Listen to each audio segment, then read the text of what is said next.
Hi everybody and welcome back. My name's Laura Scott and I'm the Managing Director and Partner here at Adaptivate Australia. Today I'm joined by one of our experts in the field, Connor Hirschwitz, who is a project lead here in the Sydney office. And we're going to talk about, now we're in a new year, we're going to set everybody up for 2026. We're going to talk about some of the business problems that we're hearing, and we're going to explore some of the tools that companies are using to set themselves up for success. So Connor, welcome. Thank you. It's nice to be here. It's great to have you here. Yeah. You're one of our OKR specialists. Yes, and I am. I'm using the acronym right there because I'd like to kick off with exploring OKRs. Yep. Can you take us through what they are? Yeah, absolutely. So OKRs, which stands for Objectives and Key Results, are a common goal-setting tool that we use with organizations to help them actually deliver on the strategy that they come up with. The reason why OKRs are very valuable is, we have these objectives, which are kind of the ambition of what they want to be achieving, where they want to be going as an organization or as a team over the coming 3 months, 6 months, more commonly over the next year. And that ambition is then supported by these key results, which are the actual metrics and measurements that they can use to say, are we achieving on our success? So that they can look and say, we know where we want to go, but now how are we going to actually measure the progress to make sure we're achieving what we want? Great. So, Connor, what problem are OKRs trying to solve for organizations? yeah. OKRs really help the teams and organizations to prioritize on what matters most. When we're actually writing the OKRs with the teams, if they have 3 objectives, we actually rank them Objective 1, Objective 2, Objective 3. And similarly, the key results are also in a rank priority order underneath them. So if Objective 1 had 5 key results, we would be saying the first objective there is the most important objective right now of delivering on our ambition. Okay.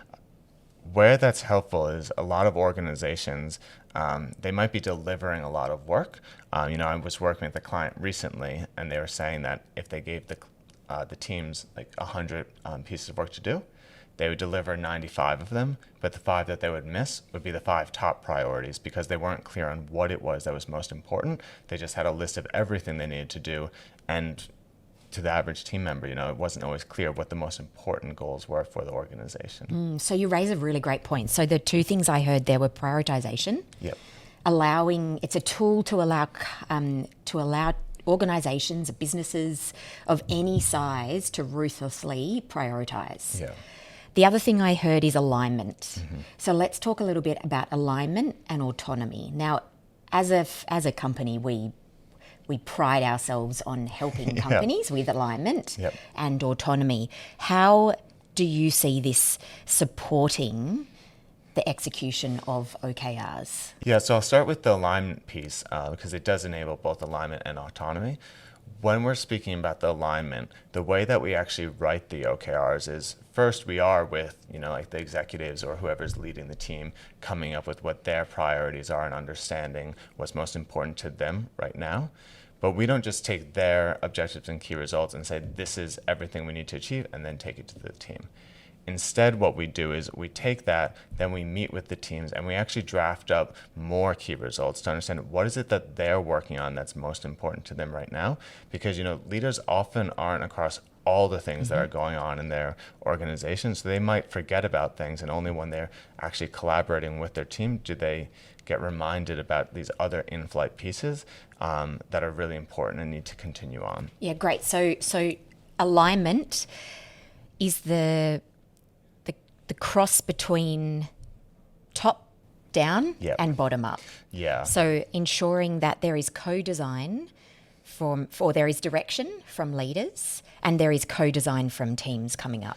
Absolutely. And then what about autonomy? Yeah, so the key results really do help with the autonomy because when we write them, we're writing what metric we want to be delivering and achieving, but we're not saying how you need to achieve it. So if we just take this podcast for an example, if you need to grow your audience by 50%, that's the key result. But then once we hand it over to you, it's up to you to come up with the plan of how you will be achieving that 50%. So we're empowering the teams to actually come up with a plan of how they want to deliver on this strategy. Which leads, it's a great point because it leads me to culture.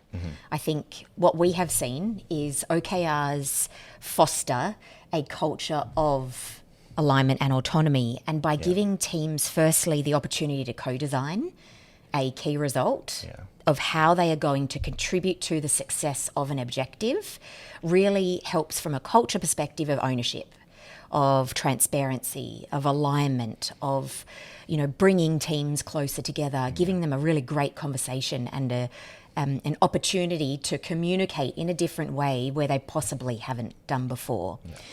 Are there any other culture aspects that you've seen from shifts where you have rolled OKRs out and it's fundamentally changed the culture? Yeah, so one of the clients that I've worked with recently, a big thing that happened was the first time we rolled out OKRs and we brought the team, like, oh, we want to hear from you as to what's important. People kind of just sat back. They didn't trust that their voice actually mattered. They thought, oh, I'm here to be doing what I'm told to do. But a few brave people did put up their hand and say, I'm working on this. I think it's the biggest priority right now for my team. And, their leaders actually gathered around and agreed, like, yeah, that should be a key result for this quarter.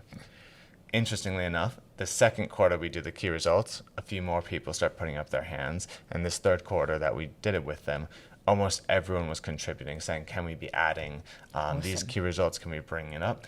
And actually it became a situation where so many people were excited about wanting to contribute to what the direction of the organization was, that we also now have to add more layers in about, well, how do we prioritize so it's not just a laundry list of everything's becoming a key result. But it's really great to see the team energized and feeling like they're contributing to the strategy at all levels. Really important. And from an ownership perspective and a culture perspective, I think the ruthless prioritization so that you don't just get a laundry list, because it shouldn't just be your daily tasks. And if it is a laundry list, then you're not doing them correctly. So let's talk about doing them correctly. What does a good OKR look like? Yeah, so if we're thinking about the objective first, which is more, again, over the quarter, half year, or annual, that objective, it should be an ambitious statement that really inspires the team of where we want to be. It should be realistic, but feel like a stretch, enough to inspire people, but not enough to make them be like, oh gosh, there's no way we could be achieving that this quarter. When we then take that and break it down to the key results, we want to be coming up with the metrics that matter the most. There's always going to be like 10 different ways you can measure something, but what are the 3, 4, 5 metrics that we can say, if we achieve these results, we would be confident to say, yes, this objective has been achieved for this quarter. And that kind of ties into the way we need to be writing the key results, which is a challenge for people, because they do need to follow that SMART framework, specific, measurable, attainable, realistic, and time-bound, which is very easy to say, but a lot harder in practice.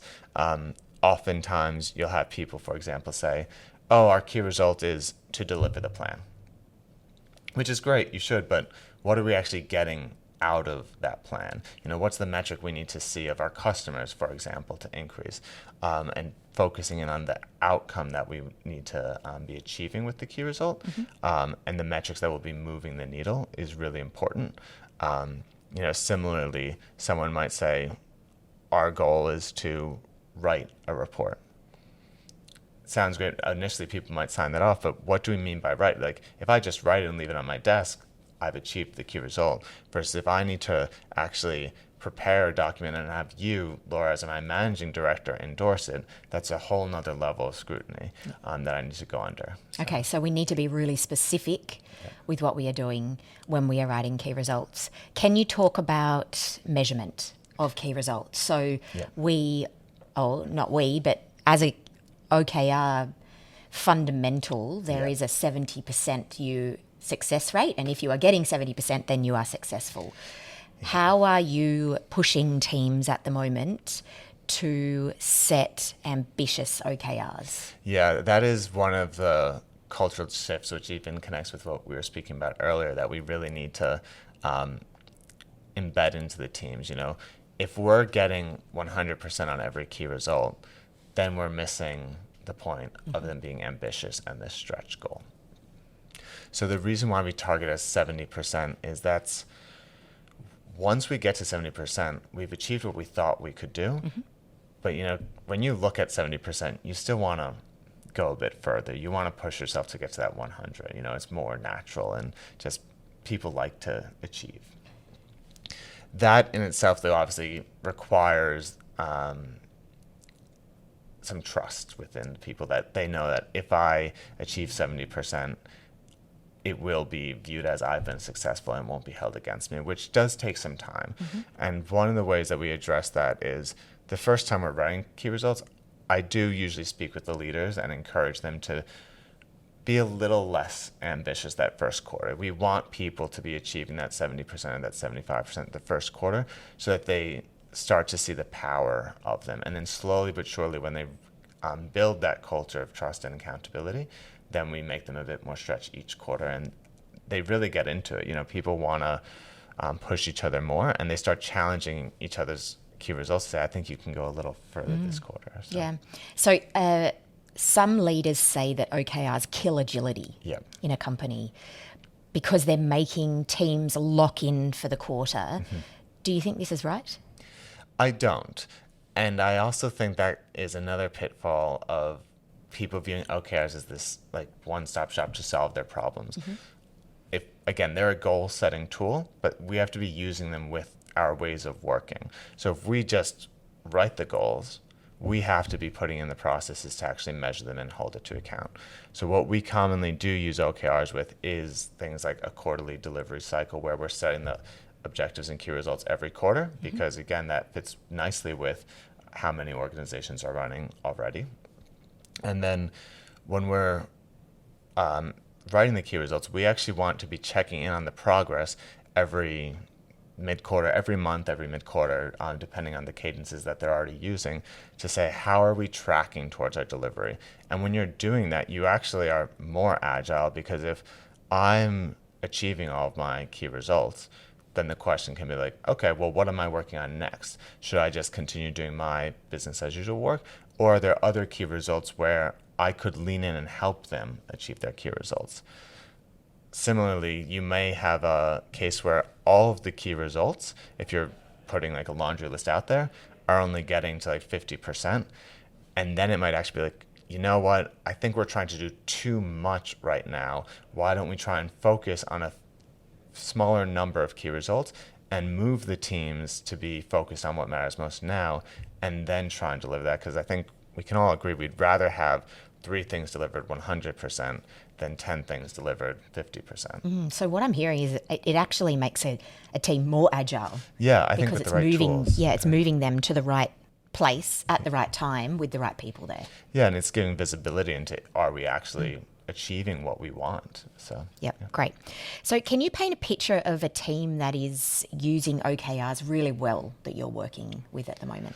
Yeah, for teams that are using them really well, I think they strike the right balance of that leadership giving them direction while the teams are also feeling the power to come up with their own key results. And then once the teams are contributing to like that group level strategy or the business unit level strategy, they're then taking their key results and going back to their teams who might not be in these strategy sessions, and even cascading those OKRs down, saying like, look, here's the key result we have as a team. Laura, what is your smaller team's contribution going to be to that, and how are we going to track that? And it just helps them to flow through that group level strategy, which more junior team members might be like, yeah, it's great, but how's my day-to-day actually connect to that? And when you're cascading it down like these teams are doing, every team member sees how their day-to-day work or week-to-week work is connecting in with that group strategy. As teams get more mature as well, I think they get an understanding of like that ambitiousness that comes with the key results of trying to strive for more, and also the confidence to say, I'm not going to be doing this piece of work right now because there's other key results that should be delivered. So it's keeping the attention where it matters. Yeah, great. So what's one of the smallest changes that a team could do tomorrow that would dramatically change the way to improve their OKR discipline? If they're currently just starting off, let's say, what's one tip that you would give them? Ruthlessly prioritize your key results is definitely the number one thing that we can do. You know, it's normal that people want to put all of their work down as happening as key results, and it becomes this laundry list, like I mentioned, like 50 things that we need to achieve. It shouldn't just be a checkbox exercise of everything we want. It really needs to be grounded in what is most important right now. Like, and the way we can do that is we have some questions that we always ask when we're working with people. For example, like, what happens if it doesn't happen until next quarter? If we don't have this system in place right now, if we're trying to, I don't know, roll out a new software, does anything change? Like, is the business operating now? Why do we need this?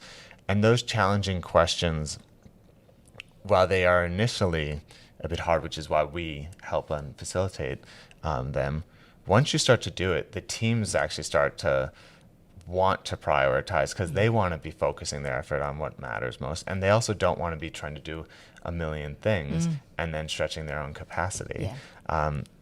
So, you know, after we start doing that, the other teams who are closer to the work will start chatting like, hey, Laura, do you really think you need to be doing that? Or that key result actually has a dependency on me, and I'm not going to have time to help you this quarter, so why don't you push it to next quarter?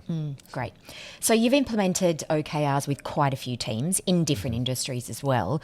What are some of the emotional barriers that you're seeing really come out of team culture or even any type of team environment when OKRs are implemented?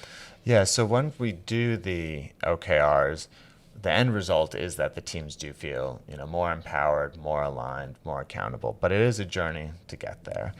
I think oftentimes there are team members who are more hesitant to put their name next to a key result and take that accountability, because it's a big thing to say, if this isn't achieved, your head's on the line. Exactly, Yeah, I'm on the line. So sometimes there's a bit of resistance there, which is why it's really important to view it as, while you might be the accountable person, we're not saying you're the person responsible for the entire delivery of it.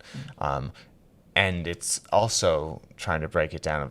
While you're accountable, we're putting it as a key result. So if you are struggling and you can't deliver it, we are saying this is a priority. So if we need to be looking at how we allocate our resources, we should be doing that to deliver our key results. Because again, these aren't just a set and forget. They're meant to be combined with your ways of working to improve. And you've brought up a great point in ways of working. So I'm working with another client at the moment who are implementing OKRs, brand new to them. They're finding that some of the team who previously weren't really open to sharing or sitting around a table and talking about the work they didn't think it was necessary, or they didn't think it was maybe not appropriate, but more the team didn't care. Now they're feeling vulnerable. So they're feeling very vulnerable coming to the seat every Monday morning and having a check-in, every quarter saying how they've achieved. But what they've done from a culture perspective is they've opened this up from an executive team perspective, that it is okay to ask for help. And to your point of, we have this objective as one of our company objectives. We all believe that it is important. How can we help you? Completely agree. And even just last week, I was with a client and their executive called out that the best part for him of the check-in was the number of orange boxes that he saw. Because he even called out, if everything was green, he wouldn't trust it. So he loved that after a few quarters, the team was feeling confident enough to call out, no, this is not on track and I need help. So completely agree with that. Yeah. Connor, so what's the key message for our listeners today on OKRs? OKRs are a goal-setting tool that help you to prioritize what matters most right now to help give your teams alignment on the strategy and the direction that you need to go and how you need to be achieving that. By creating that alignment, you then are also empowering them with the autonomy to deliver on the key results. With this, though, we need to remember that OKRs themselves should be fitting in with your ways of working. You know, they're just one of the many tools and many ways that we can address it. but they're best when combined with improving your cadences and your governance as well. Absolutely, and I think that's critical. We need to make sure teams are communicating, that they're incorporating these into their ways of working, so they're not just a sheet of paper that's sitting on the desk beautifully, that they are actually a living, breathing artifact that 100%. is rolling through their business. So thank you, Connor. Thanks very much for joining me. Thanks for the fruitful conversation. I hope everybody has learnt something today about OKRs, and we look forward to seeing you again next time. Thanks very much for joining us.